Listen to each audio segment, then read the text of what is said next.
Sidang perkara tindak pidana korupsi atau Tipikor dan tindak pidana pencucian uang atau TPPU yang melibatkan Harvey Muiz terkait pengadaan aktivitas tambang komoditas PT Timah Bangka Belitung kini memasuki babak baru.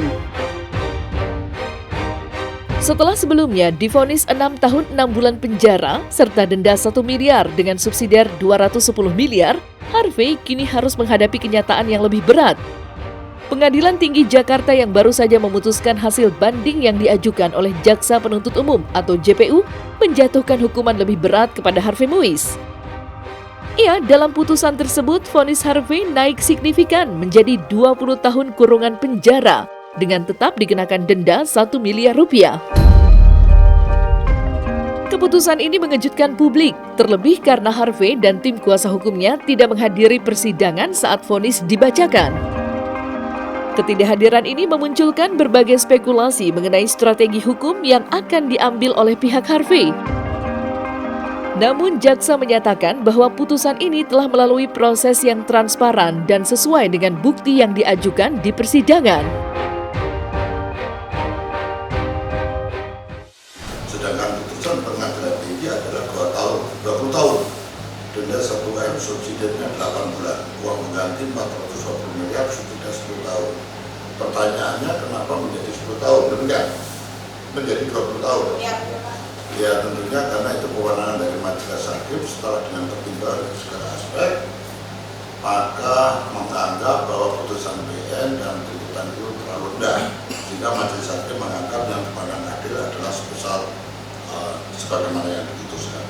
Artinya semuanya disita ya, dan ini kalau memang nanti tidak bisa, itu artinya subsidiar seperti itu. Jadi kalau dia tidak bisa membayar uang pengganti sebesar bagaimana yang ditentukan, yaitu 420 miliar, maka adanya akan diambil sebagai bayar pengganti. Ya itu memang perma itu adalah sebagai salah satu pedoman ya. Dan tentunya menjatuhkan putusan tidak seterusnya berpedoman pada suatu perma. Jadi akan mempertimbangkan yuridisnya, keadaan sosiologisnya, dan salah satunya adalah perma itu. Sehingga tidak semata-mata bahwa itulah satu-satunya pedoman, tidak. Dan itu memang majelis hakim pasti akan membedakan dari segala aspek. Ya, dan itu kewenangan dari majelis hakim. Tidak datang. Ya, kita bilang ada choice. Ya, memang di pengadilan tinggi ini memang tidak menghadirkan ya. Perdata juga tidak menghadirkan tergugat, pidana juga tidak menghadirkan siapapun. Persidangan ulangan ini adalah berkas. Putusannya adalah dibacakan terbuka umum. Ya, terbuka umum. Dan di pengadilan tinggi ini diterkasi oleh Pak KPT terbuka umum, disebutkan diladang, persiapan diladang, dan dibolehkan seperti ini. Ya. Saudara bisa meliput pembacaannya, dibacakan semuanya. Ini adalah suatu lompatan kebaruan sebetulnya untuk pengadilan tinggi kan. Jarang ada putusan pengadilan jumpa seperti itu dibacakan di depan umum terbuka umum. Ini adalah suatu hal untuk menerima aspirasi publik. Bahwa kita betul-betul transparansi, tidak ada suatu hal yang kita tutupi. Yaitu jauh lebih tinggi di atas tuntutan jaksa penuntut umum. Sehingga ini mengembirakan bagi masyarakat Indonesia bahwa keadilan itu masih ada di negeri ini. Dan para hakim pun merasakan keadilan itu di masyarakat ya sedemikian ini. Hal-hal tersebut adalah cerminan di mana rasa keadilan itu ditegakkan oleh para majelis hakim. Kalau untuk secara detail sebagai barang bukti yang mana disita tentunya sudah disampaikan dari tadi akan majelis hakim, dan itu sifatnya itemnya banyak sekali. Ya, apakah tas masuk disita atau tidak, saya belum tentunya dari yang mendengar. Secara global bahwa itu 420 miliar itu ya, barangnya apa yang disita itu akan dijual lelang atau tidak bisa mengganti.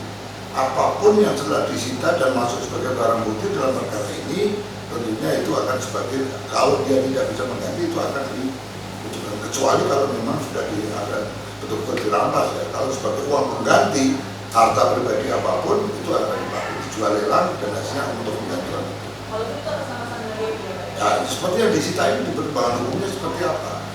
Kalau itu sebagai barang bukti dan terbukti terkait dengan tindak pidana yang didakwakan, sebagaimana terbukti dalam putusan pidananya, tentunya itulah yang akan digunakan ya, di dalam pertimbangan hukum itu. Ya kalau memang itu tidak terkait pasti akan dikeluarkan oleh majelis hakim. Kasus vonis Harvey Mois yang sebelumnya hanya dijatuhi hukuman 6 tahun 6 bulan penjara sempat menuai kecaman keras dari Presiden Republik Indonesia Prabowo Subianto. Presiden menilai bahwa hukuman tersebut tidak sebanding dengan kerugian negara yang diakibatkan oleh tindakan Harvey dalam kasus pengadaan aktivitas tambang komoditas PT Timah Bangka Belitung. Dalam sebuah pernyataan tegas yang disampaikan kepada publik, Prabowo mengingatkan pentingnya penegakan hukum yang memberikan efek jera bagi para koruptor. Seperti saya sampaikan tadi ya, namanya hakim dalam putus itu berpedoman pada suatu aturan hukum yang berlaku. Untuk pidana penjara di Indonesia itu ada 15 tahun ditambah sepertiga, maksimal pidana sementara 20 tahun. Ya, bisa seumur hidup dan bisa hukuman mati dengan pasal-pasal tertentu. Sehingga memang dalam hal putusan hakim saya sampaikan itu pertimbangan dari segala secara komprehensif. Jadi tidak hanya semata-mata dalam hal itu maka satu putusan dengan putusan lain mungkin agak sedikit ada perbedaan karena memang itu filosofinya, sosiologinya memang agak berbeda. Jadi semua dipertimbangkan oleh hakim sehingga hakim menentukan seperti itu.